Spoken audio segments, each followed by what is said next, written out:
tayo sa kahabaan na papuntang Talaingod.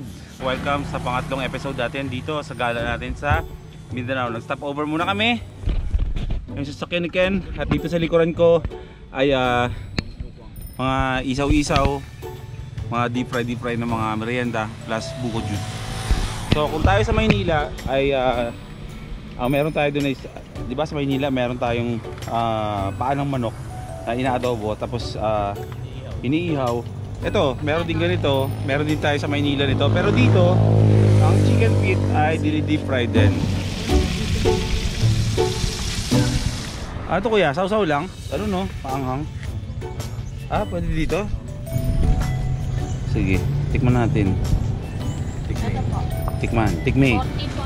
So meron na lang tayong 5 minutes bago parating natin yung tok-tok, diba bro? 5 minutes? Diba? Kanina pa tayo ng 5 minutes eh. Yun ang sinasabi ko sa inyo nung isang vlog na pupunta tayo sa lugar na kung saan alas 3 pa lang yata ng hapon, alas 4 pa lang ng hapon, zero visibility na yung lugar kasi sobrang foggy yung lugar na yun. Tapos magbiryanda dito ay didiretso tayo dito sa daan na to hanggang sa marating natin yung tuktok ng bundok doon. Nakikita ko pero hindi nakikita. Okay.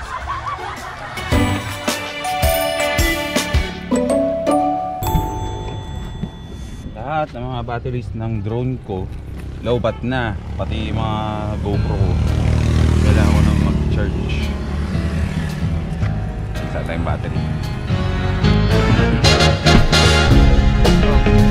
Yung isa ayaw ng durian dati. Ngayon naghahanap ng durian sa lugar na walang durian. Adik na sa durian. Patimpla. Ano tawag sa kape? Sibet, kapeng Batangas, basta mga specialty coffee. Meron dito lahat sa taas. Meron sa taas. May isang maliit lang na stall sa gilid ng kalsada. Pwede natin tigilan doon. Kape muna. Magandang view. Alright, sarap. Pero wala kaming ginawa kanina kundi pagbabangkingan. Nagpabangkingan kami dito sa loob ng kotse. Na-miss na namin yung bangkingan. Nakakamiss. PH sheet natin pala. Malapit na rin mag-isang daan ng gasolina. Yun ang iniisip natin bro. Kung kaya kami sinadya natin na May. Sa tingin mo ba by May mababa na yung gasolina? Hindi, isang daan na siya. Kaya tinapat ng May. Kasi pas-loopers tayo. What is money? What is money, di ba? Paper only. Kaya pa natin panindigan yan. Kaya naman. So 100 per liter. 100 per liter, pero ibabawas natin bro sa kinakain natin. Malamang noodles tayo nito. Pagka tayo sa noodles bro. Ha? Baka nga umabot pa na tayo sa Saba. Sasabok. Saba-saba na lang. Saba-saba na lang, itlog na lang. Itipid tayo sa accommodation natin. Oo. Instead na mag-hotel tayo, gilid na lang ng kalsada, sidewalk. Sidewalk gaming. Pero pinakamaganda dyan bro. Siyempre medyo social natin bro. Makakiusap tayo sa mga barangay. Di ba mga barangay hall? Doon tayo makikitulog. As early as ngayon bro, manawagan na tayo sa mga first timers. Oo. Na posible na natin daanan yung mga bahay nila. Ayun. Pwede tayo makitulog na lang. Hindi joke yan ha. Hindi joke to. Yun Hindi joke yan. Napasuper siya. Kung pwede kaming makituloy sa mga bahay ninyo para makatipid kami. Diba? Makikituloy kami. Kasi gagawin natin lahat ng paraan para makatipid tayo. Kasi di ba may budget na tayo. Ganun pa rin yung budget natin. Kaso tumas na nga yung gasolina. Times 2 na siya. So gastos. Maghihirap tayo niyan. Oo nga eh. So makikituloy na lang kami sa bahay nyo. Tsaka papasalamatan namin kung papakainin nyo kami. Oo. Hindi naman sa mamalabis na. Sama niyo yung kain. Mas na natin bro. Nakitulog na tayo eh. Makikain na rin tayo. Oo diba? Awkward naman yun na tulog lang. Kumakain sila. Doon lang tayo. Tutulog lang tayo na gutom lang tayo. Kayo ba kung may mga bisita kayo, manitiis nyo ba na matulugin lang? Hindi pa kayo. So, pakainin na kami. Please. This town's so lame, I'm feeling so wired. It's 4 AM, I'm not even tired. Promise pagbaba natin mamaya, bukas pala daanan natin yung ukay-ukas na sapatos. Hindi talaga mawala sa isipan ko eh. Kaya kita siguro siya type niya. Hindi to, mga original sapatos dito. Oh, mura lang yun. Oh bro, may 2,000 ka dito, mga 5 to 6 na sapatos ang may uwi mo bro. Ang tanong, Oh. paano mo iuwi yun? Pwede dagdag ng ano. Hindi, 20 kg naman eh. Oo. Pag nagbayad ka, 20 kg. Di ba? Alog-alog yung helmet natin doon. Oo, doon natin isingit. Oh, promise makakabili ka ng sapatos dito. Kaso lang naman. Oo.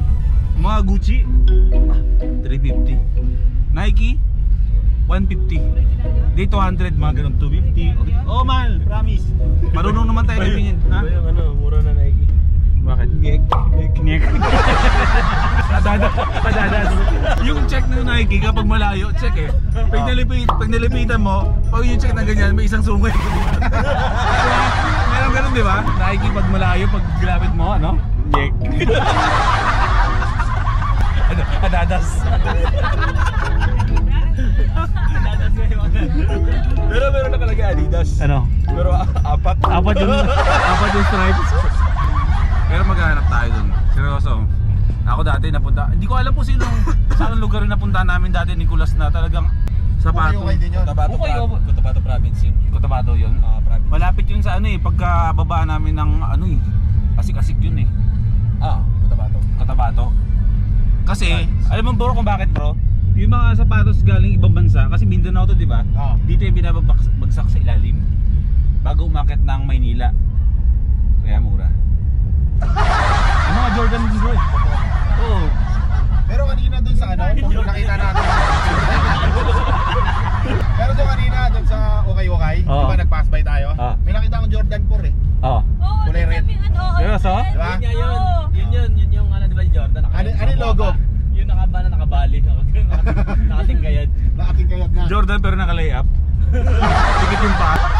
We can drive through the night, sing along to the midnight. Ay, may mga gems dyan. Saan ba? Dito? Yun doon, binibenta yan. Binibenta po yung durian. Baligyan na. Tigpila. 80 mahal. Oh, sige. 200 din. Ano mo yung variety? Variety daw po ba yan? Ano ba yan? Native. Native? Huwag mo na tanong, wala kang ibang choice eh. Oo nga. Ano? Mahal, 80 daw. 200, 100 pa. 80. 200.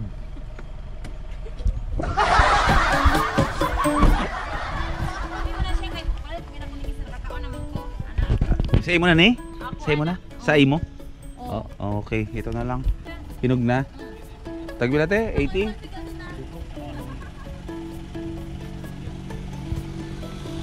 Woohoo! Ha? Walang amoy. Hindi ba kasi nabubuksan eh. O bro, hagis ko ha, saluhin mo. Ayun yung amoy oh, parang candy bro. Ay Diyos ko. Ay, dahan lang. Dumikit sa akin.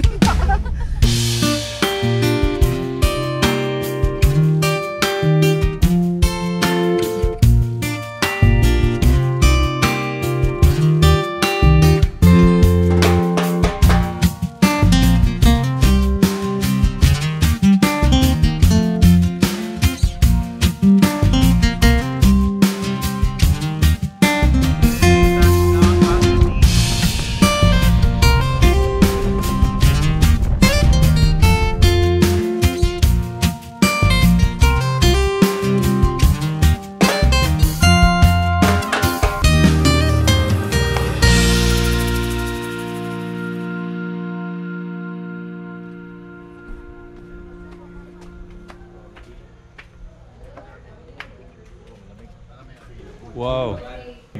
Oy, grabe, ang ganda ng pool. Bro. Mahal, ang ganda ng pool.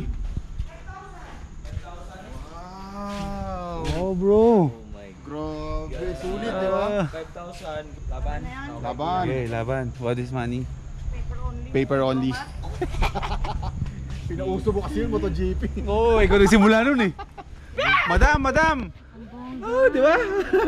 Tuwa oh. Happy birthday! Happy birthday pa rin. Ang ganda ng mga ano nila, oh, ng mga tuluyan nila, oh, mga lugar. Ay bro. Diyan tayo. Diyan tayo mamaya. Tatambay tayo dyan bro.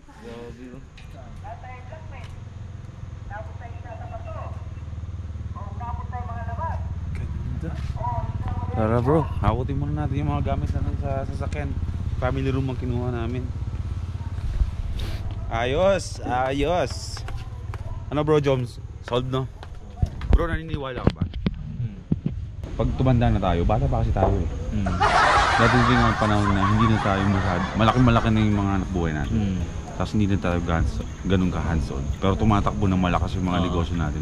Nandito na. Tapos nag-iikot-ikot na tayo. Oo lang, diba? Nangyayari yun. Mangyayari. Ngayon pa lang, unti-unti na, di ba? Oo nga, di ba? Meron tayong time na, ayan, kagaya niyan, 1 linggo.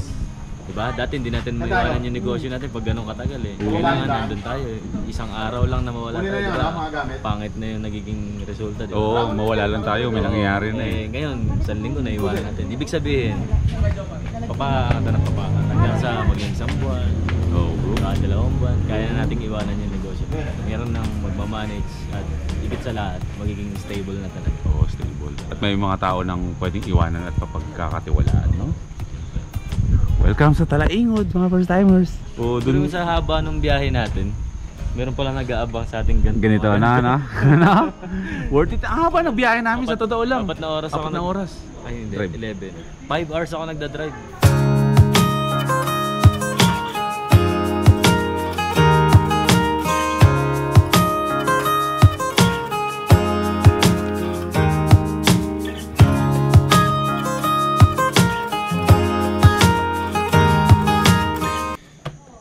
No chance tayo para mag-edit dito.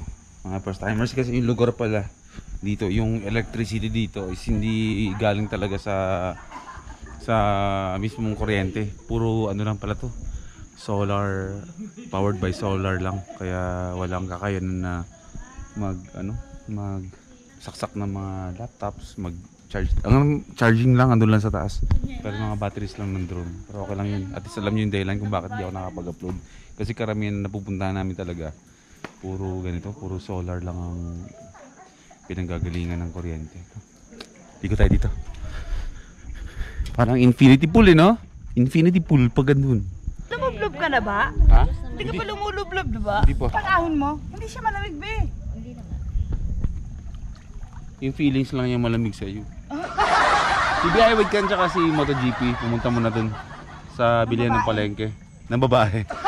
Hindi. Hindi, bumili ng maluluto namin pagkain kasi walang baboy dito.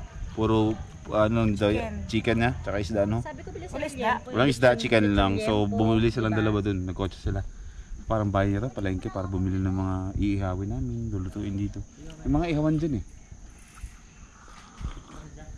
Kumusta naman sa akin sa kabo? Grabe, lamig! Hindi yung una namin, kanina ni Joma. Ang lamig, ate! lamig, sobra. Sabi niya. Hanggang sa ngayon, pati mapag umano, wala na. Wala Hindi ako na. nilalamig. Kilos-kilos ka lang. Lamig no? Kung alam nyo na mga first timers ang lamig dito, nagsisimula na lumamig pero mamayang gabi bro sigurado malamig to. Di ba yung kwarto wala aircon? Wala. So isang patunay yon na malamig talaga mamayang gabi dito. Yan o mga kabundukan dyan oh. Bukas din ng umaga magpapalipad din tayo ng drone dito pagising natin. Solid. Oh, sige magano muna tayo doon. Yung pagkain doon kakain muna ako, susubo muna ako, tagugutom. Bulalo yan. Hindi, may balbakwa pala kayo binili. Ito. Itong balbakwa, balat yan ng kalabaw. Kalabaw? Alam mo, mahal na mahal ako ng lamok. Kahit dun sa di ba? Dahikan. Dahigan Beach. Di ba? Grabe yung lamok sa akin. Ano daw kasi yan bro? May naamoy sila, mas Mabango. mabango sa kanila yung dugo. Eh, alam mo naman yung dugo natin, dugong bughaw. Oo. Marli ka. Anong bugaw? Berde dugo mo. Berde.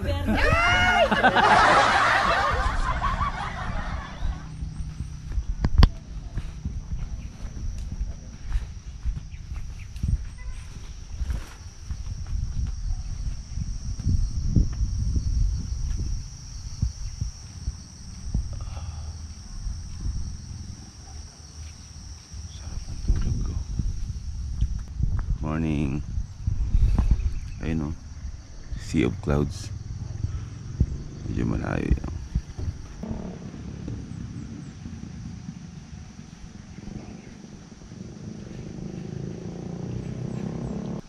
Dito ako sa pinaka rooftop ng building na to. Kung saan kami tumira. Mas kita pala dito yung mga ano, yung sea of clouds. So meron o. Medyo malayo nga lang. Napakaganda ng Mindanao talaga. Grabe. Alam niyo yun, lagi ako nasa gitna ng yung taga Maynila tayo, no? Tapos parang pag lumipat tayo dito, bagong buhay, lahat yun naisip. Anyways, pwede naman puntahan isang oras kalahati lang, dito na tayo. Pwede tayo mag-stay in time dito ng haba-habang panahon. Okay, kamusta ang tulog ko? Masarap ang tulog ko. Hindi naman masyadong kalamigan sa lugar na to. Nag-fog dito kagabi, pero saglit lang, hindi naman nagtagal. Hindi naman sobrang malamig, sakto lang. Yung lamig na pampasarap lang ng tulog. Alam niyo kung bakit hindi malamig do kahit nasa tuktok na tayo ng bundok? Kasi dito sa harapan natin is dagat yan. Kumbaga, kung merong lamig man dito sa kabundukan, hindi nagtatagal, naitutulak. Kung merong fog, hindi nagtatagal sa lugar na to kasi naitutulak ng hangin galing sa dagat. Kung saan yung Sea of Clouds na yun. Dun sa area na yun, Samal Island, dito sa kaliwang mga bundok na malalaki na yan, Davao Oriental yan, going to Katiil. Ayan. Mamaya pagkatapos naman mag-breakfast, pagkagising ng iba, diretso na tayo naman ng isang lugar naman na parang ganito rin, pero doon sobrang lamig naman. Nakalimutan ko ng pangalan, pero doon naman tayo mag-stay mamaya overnight ulit kasama yung mga kaibigan natin, no? Ilang araw pa tayo dito sa Mindanao mag-stay, so marami pa tayo mapupuntahan. Kakapi-kapi lang muna ako dito at syempre enjoy nitong view na to na napakaganda talaga. Ang sarap mag-isip pag ganito yung nakikita mong view. Ang sarap sa mata, ang sarap sa isipan, no? Nakakalma talaga ng pagkatao. Nakaka-relax, nakaka-refresh ng isipan. Magandang view. Let's make it the best. Days without water along the sun-soaked road. We crossed over borders to get where we are, and it's all for you. It's all for you. It's all for you. It's all for you. I did it all for you. It's all for you. It's all for you. It's all for you.